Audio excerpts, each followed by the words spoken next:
What we're going to talk about now is simply some keys to self-motivation. And all of us have motivation of some sort. I define motivation as the desire to achieve that which you believe to be worthwhile. And many people go through life never getting in touch with their greatness because of the lack of motivation to push themselves, or because they have not found something that they believe to be worthwhile to challenge them. I heard a poem once that said, many a flower has bloomed unceasingly and wasted sweetness upon the cold desert air. It's translated, that means simply that many a talented persons have gone unnoticed, and the world never had a chance to be exposed to their talent because that person did not take the time to begin to express or to demonstrate or to motivate themselves in the direction to bring that which they came into the universe to bring. How can you measure your motivation? How can you evaluate where you are on a scale of 1 to 10? Let's do this for ourselves mentally. How do you rate yourself from 1 to 10? Your mental attitude about yourself, how you feel about you, how you feel about life. How do you rate yourself on a scale of 1 to 10 in terms of your physical appearance, in terms of your health? Do you take care of yourself? Are you allowing yourself to get overweight and out of shape? Are you conscious of your health? Are you watching the food that you take into your body?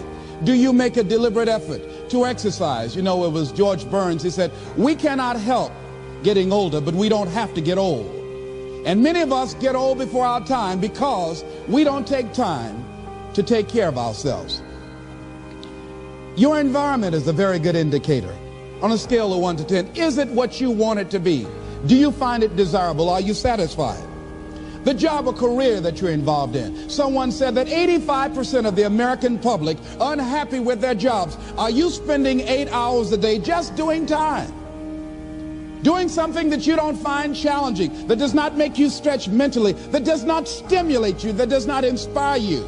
Something that you don't find a sense of fulfillment in it. If you're doing that day in and day out, it has to affect how you feel about yourself, your level of motivation. Your relationships. What kind of impact is it having on your life? Is it nourishing or is it a toxic relationship? Does it drain you or does it build you up? Ask yourself that. How motivated are you to do something about it? Your contribution, your actions.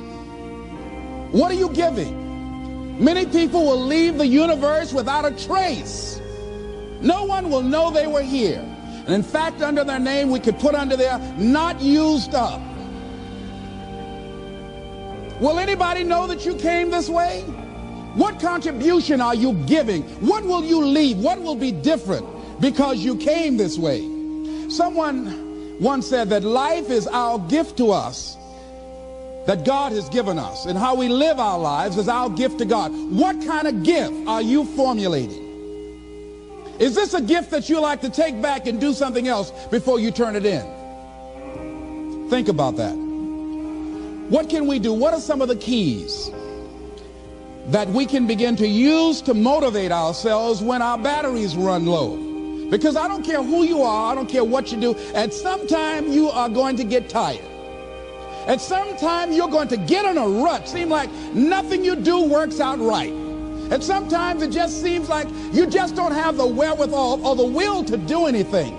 That sometimes you act like you're punch drunk. You're just wading through life, just doing time day in and day out, looking at non-discriminatory television, anything that's on, just looking. And depressed, feeling powerless, feeling useless, and bored. What do? How do you get yourself out of a rut? How do you, when you know you can do more than what you've been doing and you're not doing it and you're discontent with where you are, you get angry at yourself. How do you get out of that rut? How do you motivate yourself? One of the things that we must do is that we must be involved in working on achieving self-mastery. You must work on yourself continuously. Never be satisfied with yourself. Always know that as you invest the effort and time on you, that's the greatest ability that human beings have above animals. See, a dog can't be anything but a dog. Tree can't be anything but a tree. Human being, you've got unlimited potential. You can put effort on you, and by concentrating on you and developing you, you can transform your life wherever you are right now. So you want to work on yourself. You want to read books that inspire you and motivate you. You want to listen to tapes over and over and over again. And I suggest that you listen to tapes when you first get up in the morning. You want to control the spirit of your day. When you first wake up in the morning, your mind is operating at 10.5 wave cycles per second. That's when the subconscious mind is most impressionable. Whatever you hear in the first 20 minutes when you wake up, that will affect the spirit of your day. When you listen to tapes, listen with relaxed belief, believing that this can happen for you. And by listening to them, listen to them over and over and over again, and you will get a breakthrough.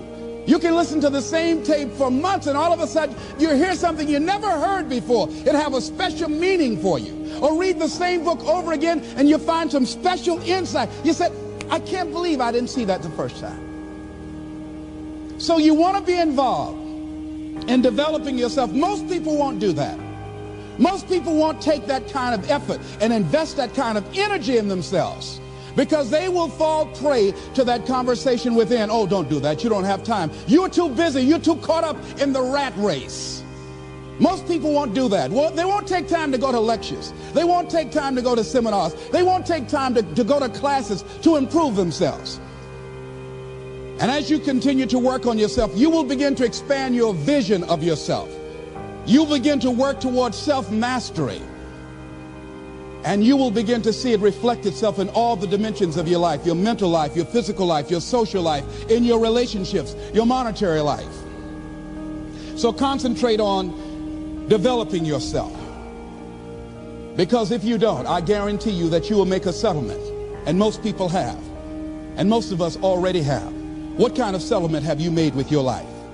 You know, when we make settlements, out of court settlements, you've heard them? That means that you decided to take something less than what you originally wanted to get had you gone into court. And the reason that you settled outside of court is because you didn't believe that you can get it. So you made an out-of-court settlement. Many of us are making in-life settlement. We're settling for less than what we actually deserve. We don't feel good about it, but we make it work in our minds. We'll come up with some kind of excuse to make it all right. What kind of settlement have you made with your life? Many of us settle for less than what we want out of relationships because we don't have the courage to change them. I had a seminar I used to do called Are You Living Together or Dying Together? Many people are just dying together. Gladys Knight used to have a song that says, neither one of us want to be the first to say goodbye.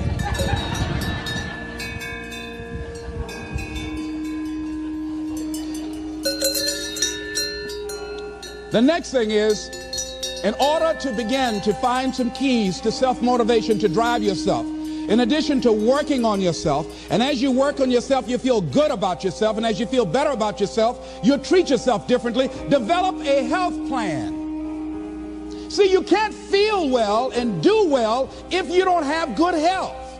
You can't perform if you don't have your health. Your health is valuable. Develop a health plan. A plan that you will follow, because this is the only vehicle that you have to carry you through this experience called life. And you want to take good care of it because you love you enough. You care enough about you. And that's not easy. It is not easy having a health plan and sticking to it. But you're worth it doing it again and again and again. I have lost 22 pounds several times.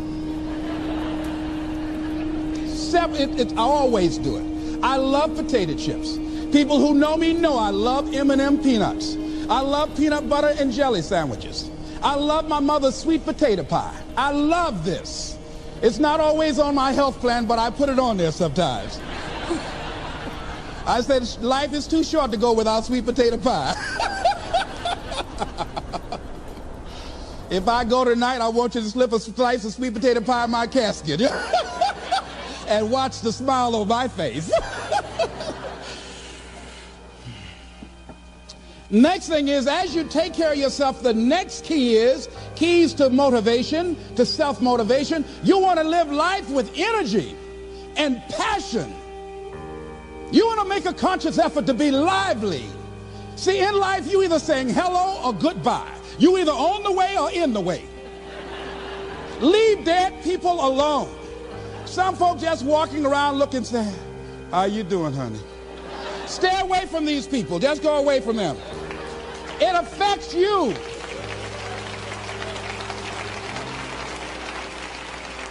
You want to smile. You want to be happy. You got a lot to be thankful for. But you watch some of the faces around you every day. And I tell you, some of these faces, they will put you in a depressed state of mind. So you want to avoid these kind of faces. When you see them coming, turn your head. Next thing is that you want to monitor your inner conversations. The things that you say to yourself.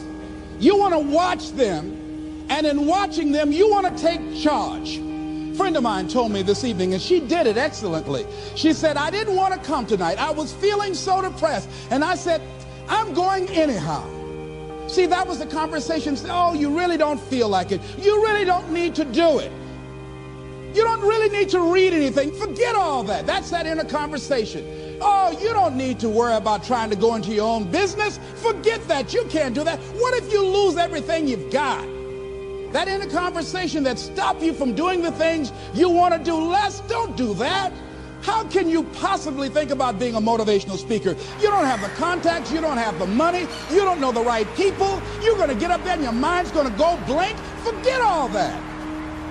You remember that time you got up before some people and you panicked? You stood up and your mind sat down? Don't you remember? And I said, yes. And then I said, shut up. So you've got to learn to stand up to yourself inside yourself and short circuit, override that conversation that's always going on. 85% of what that conversation will tell you is negative. It's negative. It will tell you you're tired when you really are not tired. It will tell you you can't do it. It will fill you with fear. So you've got to watch that conversation. And when you find it going on, you've got to stand up to it and say, I'm going to do this anyhow. I'm afraid, but I'm afraid not to do it. And I'm not going to let you stop me.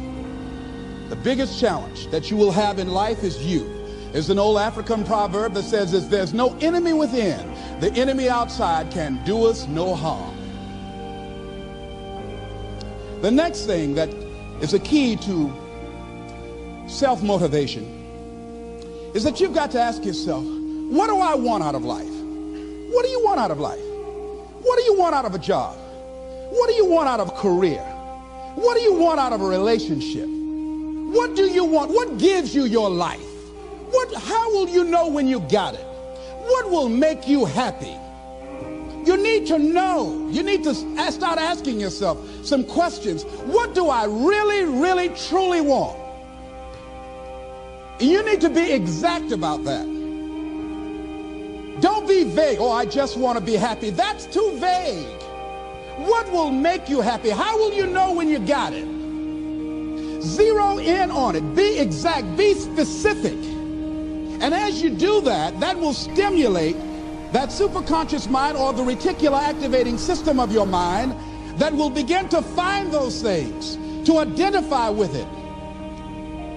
And once you begin to determine that which you want, take the time to write it down. Don't just think about it. Write it down. That is a subjective process that engages the subconscious mind. Write it down. Once you write it down, read it 3 times a day, morning, noon, and night.